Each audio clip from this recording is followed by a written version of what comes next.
Welcome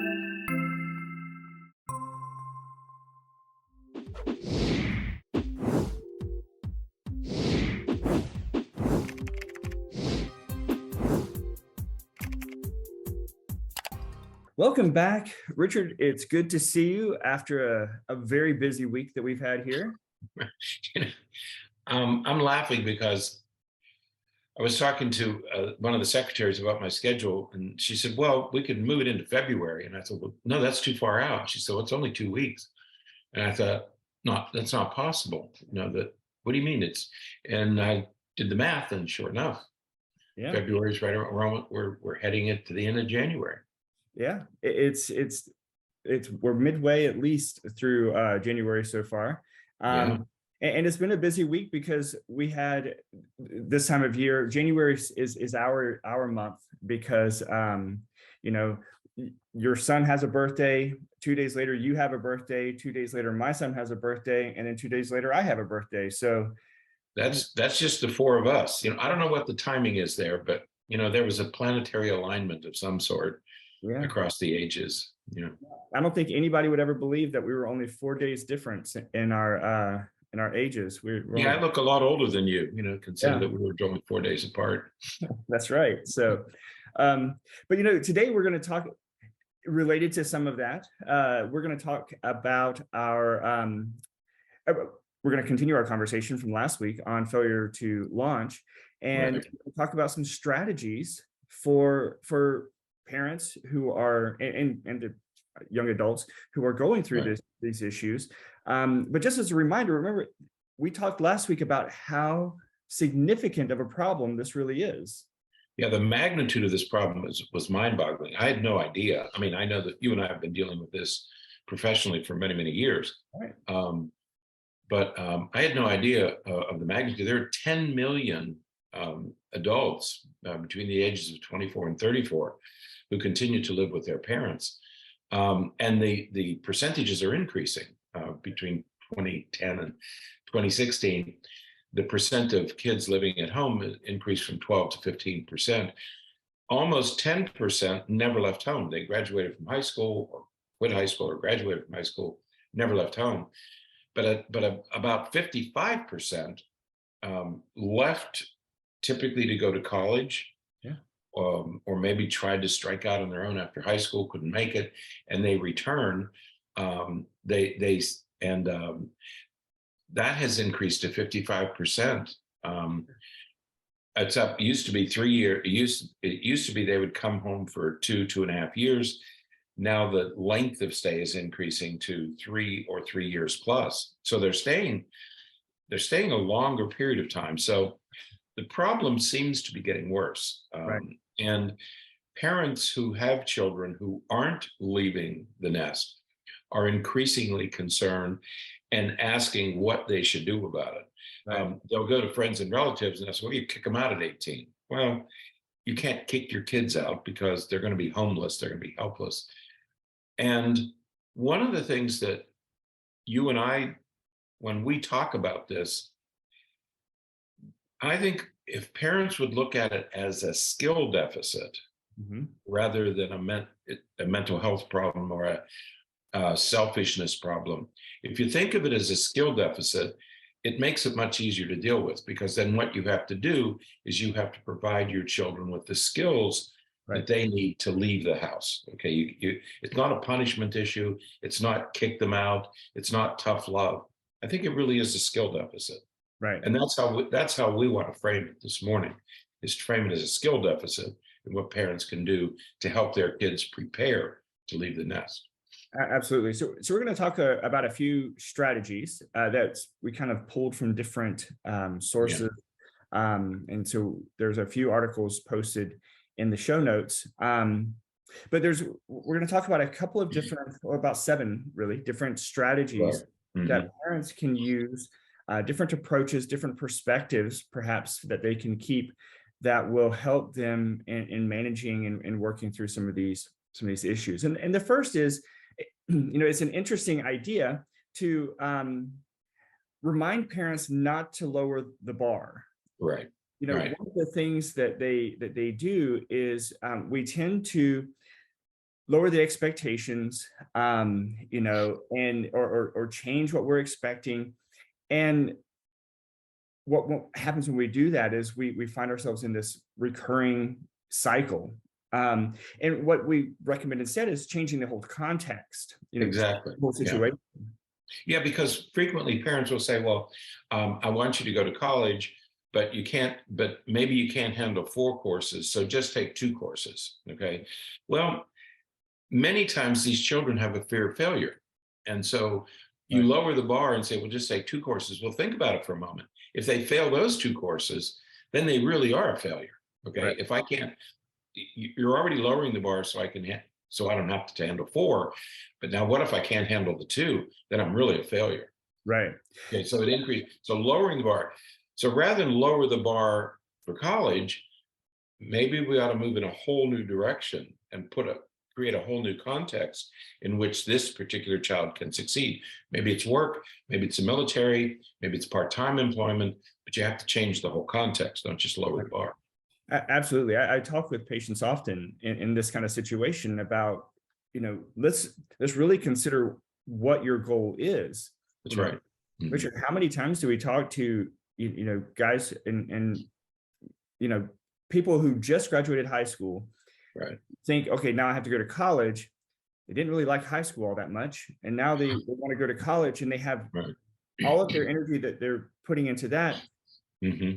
But there's, even with that being their primary focus, there's not a lot of drive. There's not a lot of motivation. There's not a lot of interest. And so that's, again, like we talked about last week, that's where they get stuck. Right. And, you know, thinking about changing the context, you don't take a year off, you know, take 1 class, but work, you know, do something to, you know, change the perspective, change the whole context of the situation. Mm-hmm. Because maybe you don't need a college degree for what you want to do. Exactly. There's no reason Right. to force yourself to go down that path if that's not what you want to do. So changing the whole context of the way that you're talking about what's the next stage of life may help.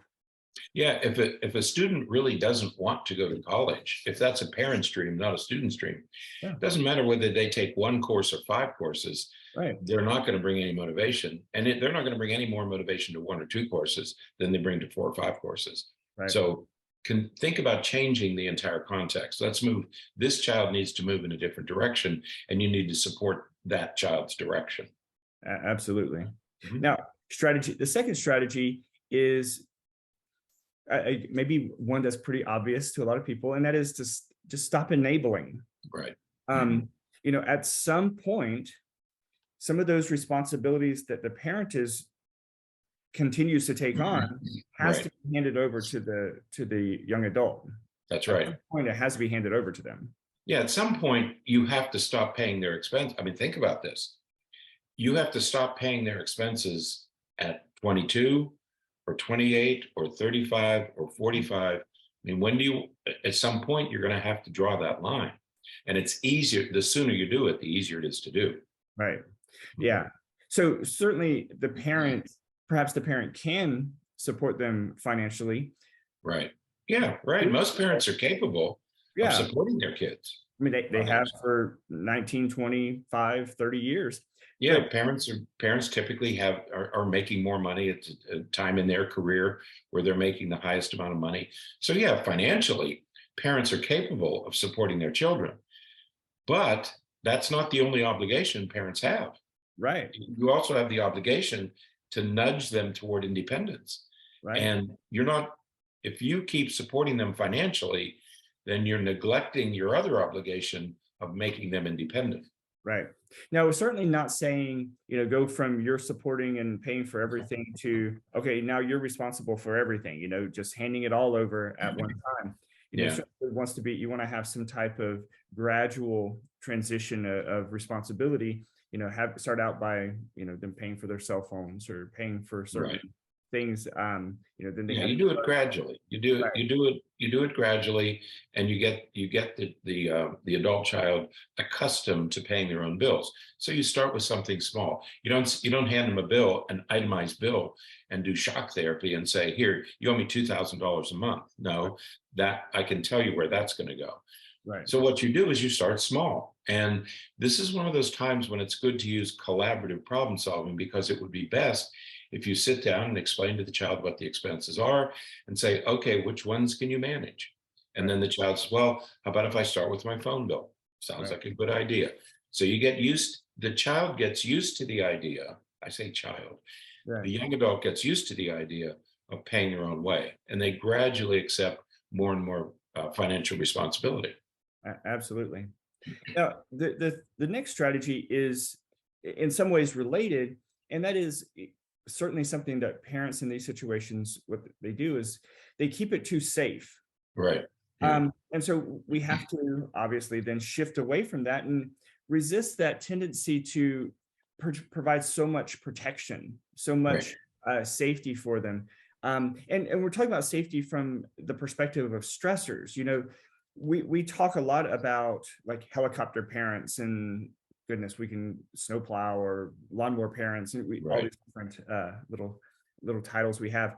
But parents in these situations work so hard to protect their kids from stress, and then by the Right. time they reach a young adulthood, the adult child is unable to handle stress.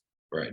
The Right. parents just made things way too safe, and so handing them some of those bills, handing them some of those responsibilities, some of those expectations is going to increase some of those stressors, but it's going to put them in a situation where they're going to be able to manage some of those stressors because That's they right. have. And yeah, and you need to keep in mind that when we're talking about a 19 or 22 or 23-year-old, we're talking about a brain that is still developing.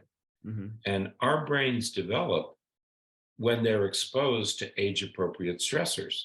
So if you as a parent deny your child some stress, then Mhm. you're denying them the opportunity for brain development, Right. because the brain's going to develop working against obstacles, working against challenges, working against stressors.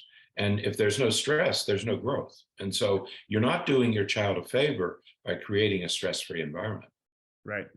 Absolutely.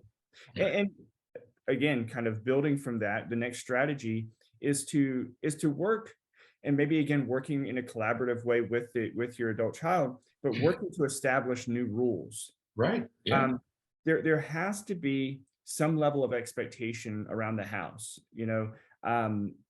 Again, we talk to a lot of people in these situations where, you know, and as we talked about last week, they primarily stay in their room, they come out only to eat. Right. And instead, we need to, parents need to encourage those young adults to come out and participate. They need to take some responsibility in the house. They need to have some expectations or some rules or Right. some chores and stuff that they have to do to contribute to the household. It's no different than if they were, 15 or 10. The expectation is you live here, you contribute, and part of that is establishing rules where there's some responsibilities that they have. That's right. And you can say to the adult child, you can say, look, when you were a child, I assumed most of the responsibility for cleaning and laundry, and you had your chores, but I assumed most of the responsibility. Now you're an adult, and now you have to assume more responsibility for the care of the house. Doesn't matter if you were living with a partner, if you were living in an apartment with a buddy of yours, you'd have cleaning, you'd have to help with the upkeep of the house. You couldn't expect your roommate to do it all. So this is again one of those, this is what we talk about when we say this is a skill deficit. You have to teach the child how to assume adult responsibility for caring for the place that they live in. It's not that they don't care, they may not know how. And so our job as a parent is to hand this obligation, hand this responsibility to the child and say, look, you're an adult now. You have adult responsibilities. And part of those is you have to contribute to the management of this house. Right. But wherever you're living, you have to contribute. Right. Absolutely. I mean, we have certainly had scenarios where we're talking with a young adult in this kind of situation, and a Mhm. young adult doesn't know how to take care of a house. They don't know how to take care of their space because they've never really had to. And Um, really, yeah. you know, Mhm. we've worked with even college students who truly don't know how to use a washing machine and dryer to take care of their clothes and stuff. So they have to take their stuff back, or they Right. have to, in quotations, take their stuff back home every weekend to wash them, or have their parents wash them, because they just don't know how to use that. And Mhm. that's not doing anyone any good. Right. The adult child now to be continue to be dependent on the parent to take care of that stuff. That's right. And again, it's the assumption of responsibility. It's, when you're a kid, when you're 12 or 10 or 12 or 13 or 14 years old, typically those, you're not thinking about, I have to get the cans to the street, or I have to clean out the garage, or I have to clean out these cupboards, because kids typically don't think about that stuff. Okay. Well, now you're an adult, and now it's time to start thinking about that, to start thinking about, okay, today's Wednesday, the cans have to go to the street. Okay, I need to make sure there's gas in the car. I need to make sure the car is clean. I need to make sure that the lawn is taken care of. And again, it's the assumption of responsibility, that you're not a hotel guest. Right. You're part of a family, and you're an adult, and now you have to assume some of these adult responsibilities. Absolutely. Now, from one of the articles that we found, and again that we posted, the next strategy is very interesting and humorous. It's, park your helicopter. I love this. Park your helicopter. Again, parents have to stop. I want to use the word intruding. My impulse is to use the word intruding, but the parent sort of imposes themselves sometimes in a situation where it's like, okay, well, if you're not going to make the appointment, then I'll make it for you. If you're not going to go put out some applications, then I'll pick them up for you, because the parent really wants the adult child to get out and do some of these things. And so the parent, much like the parent probably did when he was 8, 9, 10, 15 years old, and taking care of everything for him, the parent now continues to do that for all the reasons that we've been talking about, that adult children in these situations need to take some responsibility and have some motivation and some drive. They need to build that. They're not going to build it if the parent is still doing everything for them. Exactly. One of the problems with failure to launch is passivity. The kids become very passive. They stay in their bedrooms. They don't assume responsibility. But think about it for a moment. If the parents continue to do all these nuts, making appointments, scheduling interviews, coming up with names of places they can apply to go to work, talking to their friends to ease the hiring process, the adult child's going to remain passive. There's no reason to do anything, Right. because it's being done for them. And I like the recommendation that, and Bernie, I've heard you say this many times: who's doing all the work? Right. Are you doing the work, or is the child doing the work? And so when you get over 18, parents should be doing less than half the work. There may be things that you need to do during the transition to independence, but you should be doing less than half of the work. And if you're not doing less than half, if you feel that most of the obligation is on your shoulders, then you need to start moving in a whole new direction. You need to hand these responsibilities over to them. And if they don't do it, there are going to be natural consequences. Well, he won't go out and get a job. Well, if he doesn't go out and get a job, then we'll go to another strategy. If he refuses to do chores, and we're going to talk about that toward the end of this podcast, is if the child refuses, there are other consequences. There are many other things that you can do. So it's not that you're stymied, but they have to accept responsibility for doing these things on their own. Right.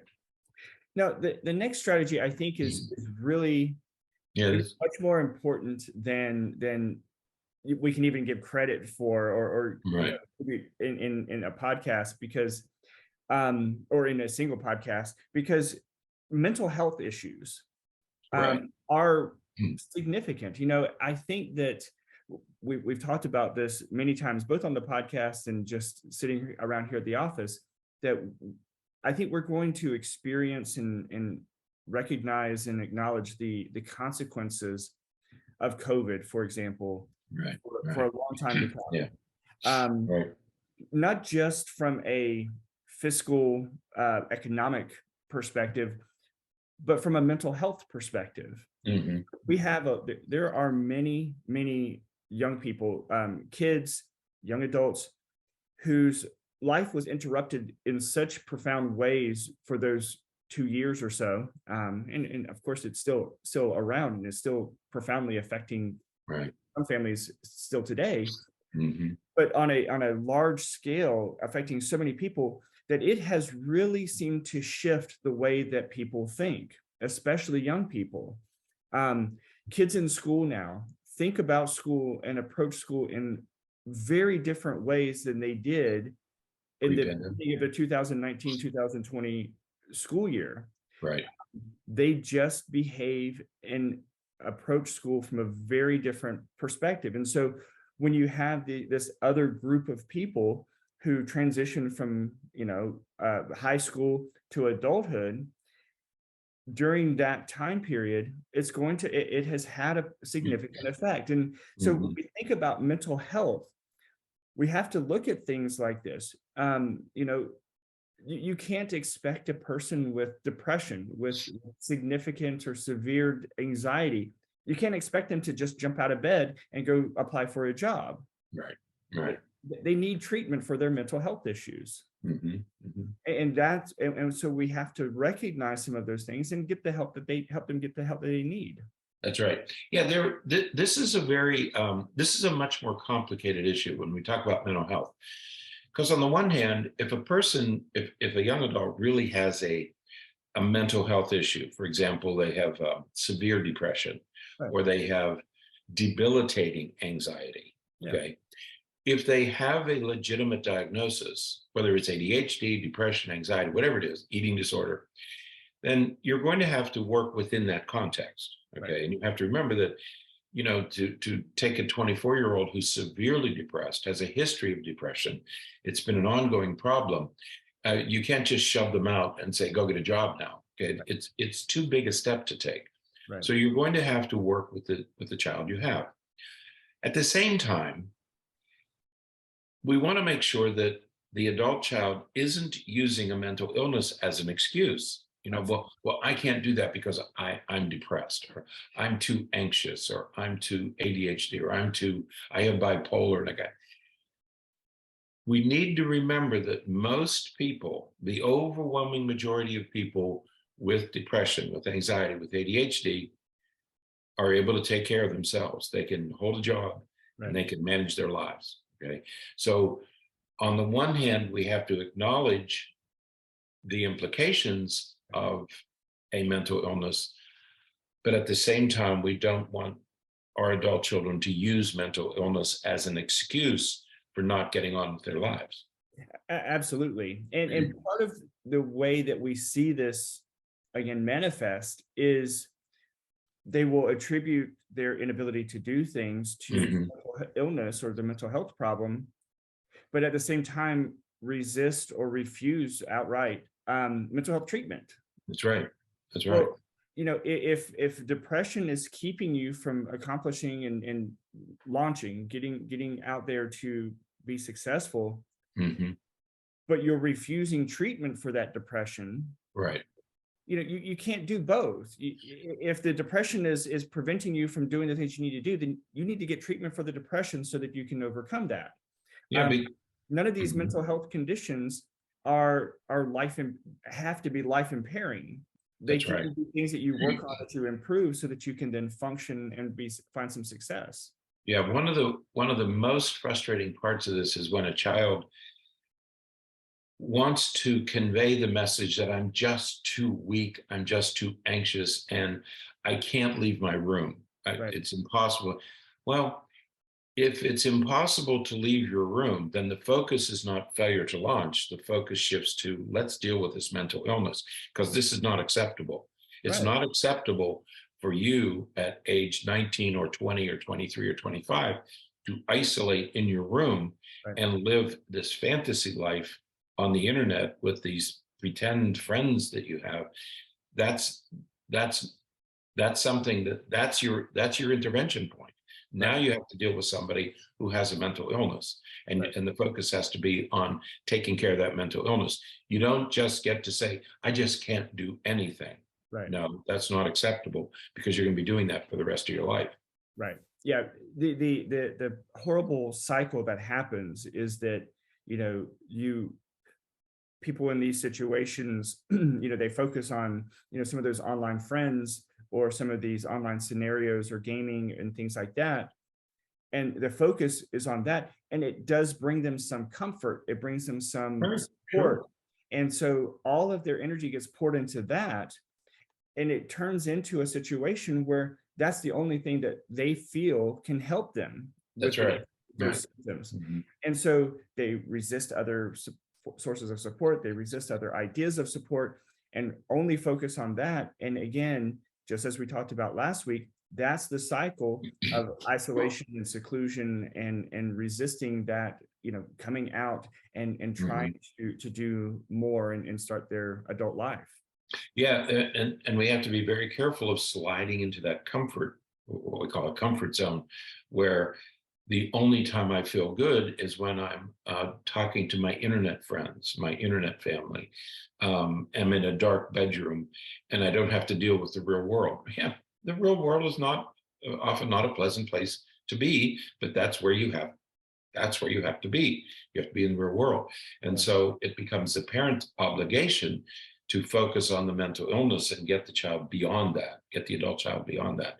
Yeah, we know it's your comfort zone, but again, without a nudge, without some push, you're never going to get out of that bedroom. Right. And so you want to prevent and do everything you can.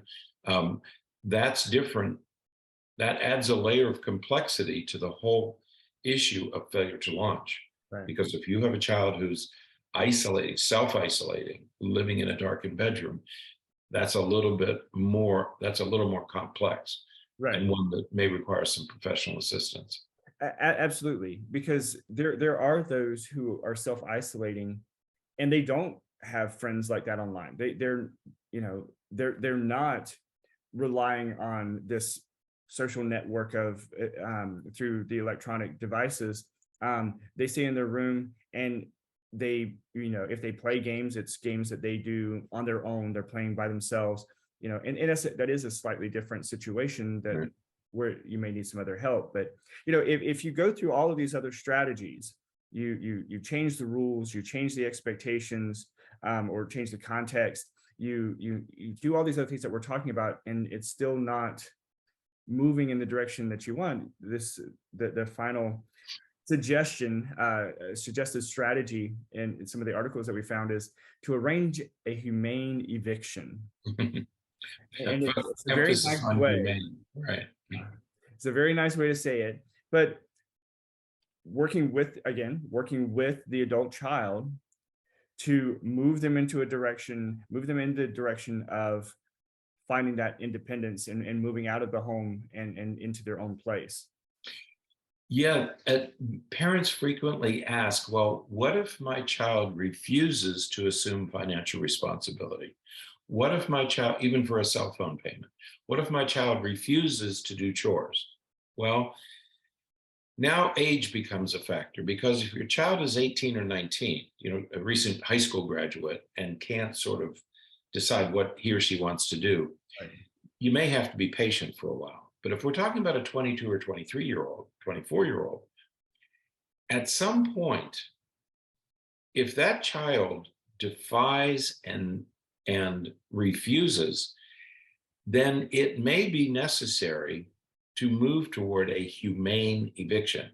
And by a humane eviction, you just have to say to the child, you have to be out of the house by this date. We have to make arrangements for you to, here's your timeline. Within 6 months, you have 6 months to get a job, to get a place to live, or to get a job and start paying to pay rent here. Okay. We're going to give you this time to make all these arrangements. If the child adamantly refuses, then I think you're going to have to move towards something like a humane eviction, where you say, okay, on this date, if you haven't done these things, if you still refuse, then we're going to put your belongings into storage, and those belongings won't be here. We're not going to kick you out, but your possessions won't be here. Right. Right. And so you have to do something to maybe raise the ante, as they say, Right. To get some leverage, to get the child moving toward independence and self-sufficiency. Right. And of course, this can't be done in a confrontational, aggressive, I'm the boss type of way. It has to be done in a, just a matter of fact way. Mm-hmm. It's going to be emotional. Naturally, it's going to be emotional. Right. But at the same time, you have to try to take some of those emotions out so that you can talk about it in a very direct, concrete, and matter of fact way, so that the point is clear, so that that there is clear understanding, and that you can move forward in a way that is going to, foster the adult child's drive to get out and to find some of that independence. That's right, because what you want to do is you want to remain supportive through this whole, even if you get to humane eviction, you want to remain supportive. You're not doing this out of anger. You're not doing this out of tough love. What you're saying to the child, I have confidence that you can do this yourself. I have confidence that you can get a job and support yourself. And that's what you're showing the child, is that I have confidence that you can be independent. I'm going to support you. I'm going to give you all the tools you need. And this is something we can do together. It might take 6 months, 12 months, might take 2 or 3 years to move toward independence, but I'm here to support you. Right. This is, and again, it's parents as teachers. You're teaching them the skills that they need, and you're helping them to learn the skills that they need to become independent. Right. And let's not sugarcoat it. There's going to be some bad feelings. Right. There's going to be some anger. There's going to be some blame. There's going to be accusations of you being mean and hurtful and all this kind of stuff. But at the same time, this is a teaching situation. This is as you said, you're working to teach them the skill that they don't have, and you're putting them in a situation where they're going to have to employ that skill. Eventually, hopefully, they will thank you. But doing this, pushing in a direction to get them out and help get them into a situation where they do launch, is far better for them and for you than not doing anything and allowing them to stay. That's right. What you can't do is allow them to remain dependent. I mean, that's the worst thing we can do. And so the goal is to teach them, to gradually transition them to independence. Again, this is why you don't kick them out. That's too big. It's the same reason why you don't say, okay, from now on, you're going to have to pay us $2,000 a month. No, you do it gradually. You do it in this very orderly manner where they gradually assume more and more responsibility. And you teach them and you help them learn how to manage all this stuff, to do laundry, to take the cans out, to assume adult responsibilities, to start thinking like an adult rather than as a child. Okay. Absolutely. So yeah, because you've probably, if you're in the situation, the likelihood is that you've probably spent much of their younger days providing all of that. You did, yeah. Now we have to make that transition. So it's a transition, and it takes a little time. And remember, it's different with a 19-year-old than it is with a 24-year-old. Okay, absolutely. So you have to use different strategies. But certainly, if you're dealing with this and you have questions and you're not sure how to proceed, give us a call. Come in and we can chat about it. It's something you're going to have to do. You're going to have to learn how to do. And so, if we can be of some help, please give us a call. Absolutely. Yeah, there are loads of mental health professionals who are willing to and will be able to help with some of these issues. So, all right. That's it for today. Until next time, stay happy, stay healthy, and forget to be afraid.